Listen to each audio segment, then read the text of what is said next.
Chapter 853, untuk siapa kehormatan ini? Queen Dandai melihat tatapan sepupunya Della dan segera memahami apa yang dipikirkan Della. Dia tahu betul bahwa sepupunya ingin merendahkan dan menghina Kenzi, banci tanpa uang dan kekuasaan, di depan Li Selgi, dan membantunya mengusir lalat yang mengganggu dari Li Selgi itu. Queen Dandai tertawa dalam hatinya, dan memutuskan menyerahkan Kenzi, orang rendahan, kepada sepupunya tanpa berkata sepatah kata pun. Bagaimanapun, Li Selgi di sini, dia harus menjaga sikap seorang pria terhormat, tidak menurunkan levelnya dengan berkelahi secara pribadi dengan orang kelas rendah seperti Kenzi. Tetapi berbeda bagi sepupunya Della. Della adalah seorang wanita, dan merupakan orang yang bicaranya besar dan berani mengatakan apa saja. Jika Kenzi diinjak dan dicolek oleh Della, bagaimana dia, seorang pria dewasa, tidak bisa peduli pada perempuan? Bahkan Li Selgi tidak akan bisa berkata apa-apa, bukan? Jadi Queen Dandai sedikit lebih sopan, tersenyum dengan berpura-pura, mengeluarkan sebungkus rokok, dan melemparkannya ke Kenzi.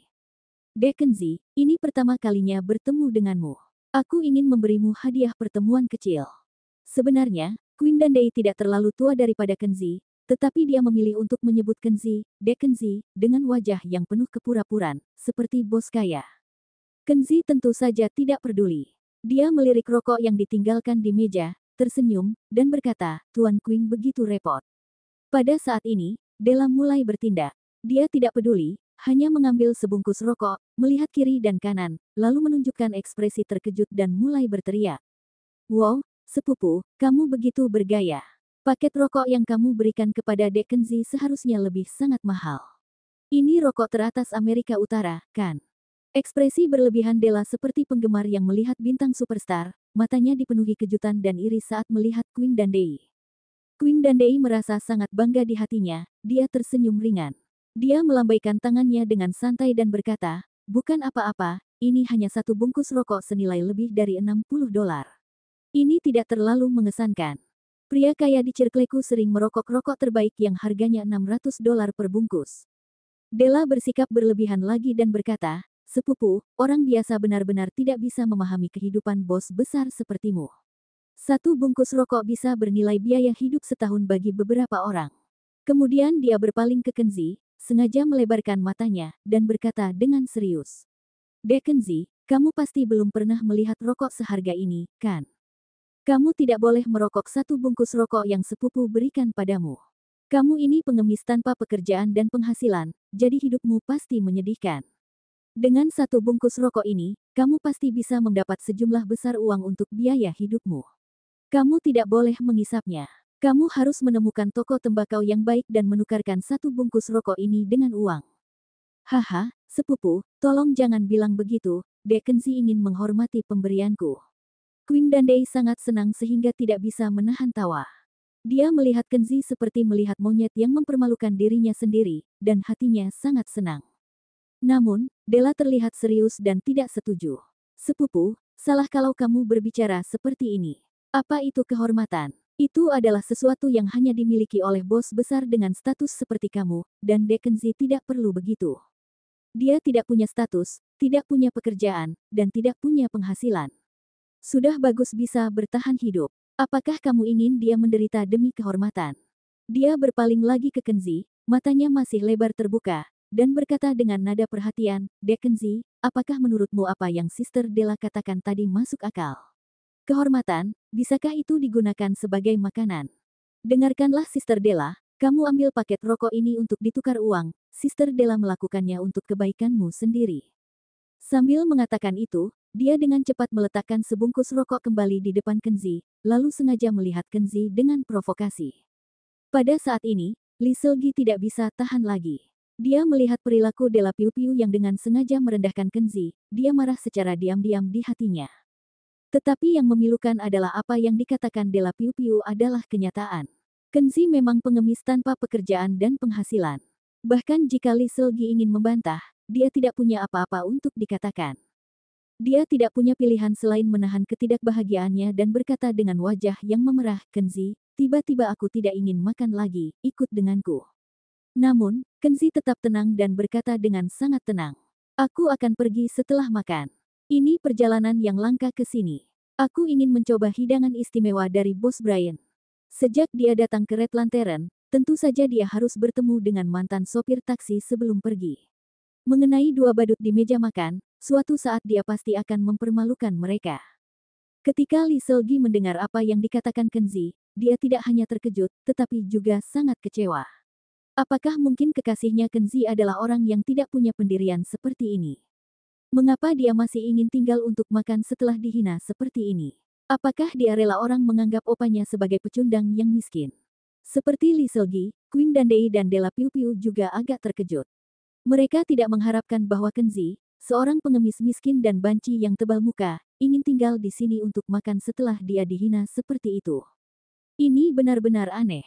Della segera mengolok-olok dan berkata dengan sindiran, "Aku katakan Seolgi, kamu sebaiknya menghormati keinginannya dan makan bersama. Makanan istana Brian sangat mahal. Sebagai orang kelas bawah seperti Dek Kenzi, aku takut itu sekali seumur hidup, lebih baik kamu memperhatikan perasaannya dan tinggal makan bersama." Queen Dandai tidak bicara, dia hanya tertawa seolah-olah dia sedang menonton pertunjukan monyet. Pada saat ini, tawa lepas terdengar dari luar pintu. Manajer restoran Red Lantern, pria gemuk yang pernah berurusan dengan Kenzi, datang ke room dengan antusias. "Maafkan, Tuan Kenzi, Tuan Queen, dan kedua wanita ini. Selamat siang. Bos Brian masih memasak untuk kalian di dapur. Dia tidak bisa datang untuk menemani untuk sementara waktu. Dia memintaku datang terlebih dahulu untuk melayani dan mengundang tamu terhormat untuk pindah ke room Kaisar di lantai atas untuk makan." "Haha, room Kaisar. Sepupu, kamu begitu terhormat. Aku sudah mulai mengagumimu." Della tersenyum sangat cerah, dia sangat senang sekali. Queen Dandai juga terkejut. Dia tidak mengharapkan Brian Adam sangat berani menggunakan room Kaisar yang dipesan untuk kepala eksekutif untuk keperluannya sendiri. Sejenak, dia sangat bangga sehingga berkali-kali berkata, "Baiklah, baiklah, baiklah." Brian sangat cerdas. Dia tahu bahwa saya, Queen Dandai, ada di sini, jadi dia pasti memberi saya kehormatan ini. Pada saat ini, Kenzi membuka bungkus rokok, menundukkan kepala, mengangguk, dan berkata, "Manajer, saya ingin tahu satu hal.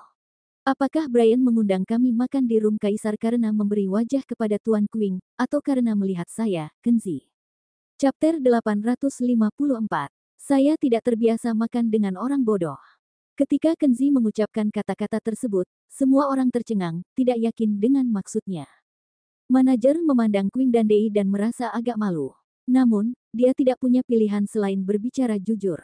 Dia memiringkan tubuhnya, berkata kepada Kenzi, "Tuan Kenzi, apa yang Anda bicarakan? Bos Brian mengundang untuk makan di room Kaisar karena Anda, Tuan Kenzi."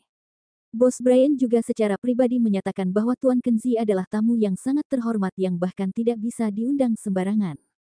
"Makanan hari ini sebagai tanda selamat datang kepada Tuan Kenzi dari resto kami." "Apa maksudmu? Kenapa kamu memperlakukannya istimewa?" Queen Dandai dan Della Piu Piu keduanya terkejut, memandang Kenzi dengan linglung. Mereka tidak bisa memahami bagaimana Kenzi, hanya seorang miskin, bisa memiliki kebajikan seperti itu dan berhak mendapat kehormatan sebesar itu.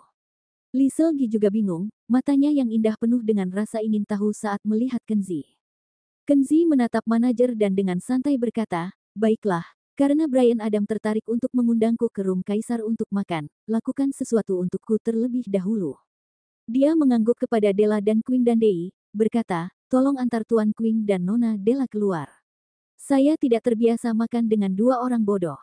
Queen Dandai dan Della Piu Piu terdiam sejenak, hampir tersedak karena marah. Queen Dandai memekik, "Kamu, apa yang kamu katakan? Siapa yang kamu sebut bodoh?" Mereka tidak percaya dan tidak bisa memahami mengapa seorang miskin seperti Kenzi berani menunjuk-nunjuk mereka, apalagi meminta restoran mengusir mereka. Manajer gemuk itu sudah tahu bahwa Tuan Kenzi mungkin tidak menyukai kehadiran kedua orang ini. Dia batuk dengan ringan dan mengatakan tanpa ekspresi, "Tuan Queen, Nona Della, maaf. Jika Tuan Kenzi tidak menginginkan kehadiran Anda, saya harus meminta kalian pergi. Anda tidak diterima untuk makan di sini." "Kamu." Queen Dandai sangat marah hingga hampir melompat, dan berteriak, "Apakah kamu bodoh? Pergi tanyakan pada Brian, siapa saya, Queen Dandai. Bahkan jika Bos Brian sendiri ada di sini, dia pasti akan memanggil saya Tuan Besar. Mengapa kamu, seorang manajer restoran biasa, malah mencoba mengusirku? Apakah kamu masih ingin terus bekerja di sini?" Della Piu Piu juga marah, menunjuk hidung manajer dan menghujat, minta maaf segera dan panggil bosmu. Manajer menahan amukan verbal itu tetapi tetap bersikap datar, berkata, Bos Brian juga akan menangani ini dengan cara ini saat dia datang. Jika Tuan Kenzi ingin Anda pergi, kalian harus pergi. Saya harap Anda berdua dapat menjaga sedikit martabat dan pergi dengan sendirinya sebelum keamanan mengusir kalian. Dia memberi isyarat pada petugas keamanan. Petugas keamanan, yang dikejutkan oleh keributan itu, mendekat dengan alis terangkat, menatap Queen Dandei dan Della Piu Piu. Tahu bahwa jika ini terus berlanjut akan berakhir dengan diusir oleh petugas keamanan, Queen Dandei merasa malu dan jengkel. Dia memandang Kenzi dengan mata tajam dan berkata, Sepupu, mari kita pergi. Tak lama kemudian, Della Piu Piu, yang penuh amarah, pergi dengan Queen Dandei. Melihat kepergian mereka yang memalukan, Li Selgi tertawa terbahak-bahak. Moodnya tiba-tiba jadi bagus karena serangan balik Kenzi barusan sangat elegan dan menyenangkan. Di dapur, Brian Adam, mengenakan jubah koki putih, berkeringat banyak. Berdiri di depan kompor, dia memasak untuk Kenzi dengan sikap penuh dedikasi. Seorang pelayan sudah memberitahu dia tentang insiden di ruangan pribadi sebelumnya, tetapi Brian Adam tidak terlalu memperhatikannya. Dia merasa manajer restoran telah menanganinya dengan baik dan menunjukkan kualitas manajer yang kompeten. Adalah Tuan Kenzi yang mengangkat martabatnya, bagaimana Brian Adam bisa takut pada Queen Dandei? Dalam untuk seluruh konsorsium di Trisancha, Queen Dandei hanya dapat dianggap sebagai figur berukuran sedang. Bahkan Sister Nina, yang mengelola konsorsium itu, memperlakukan Kenzi dengan penuh hormat. Dibandingkan dengan Kenzi, Queen Dandei tidak relevan.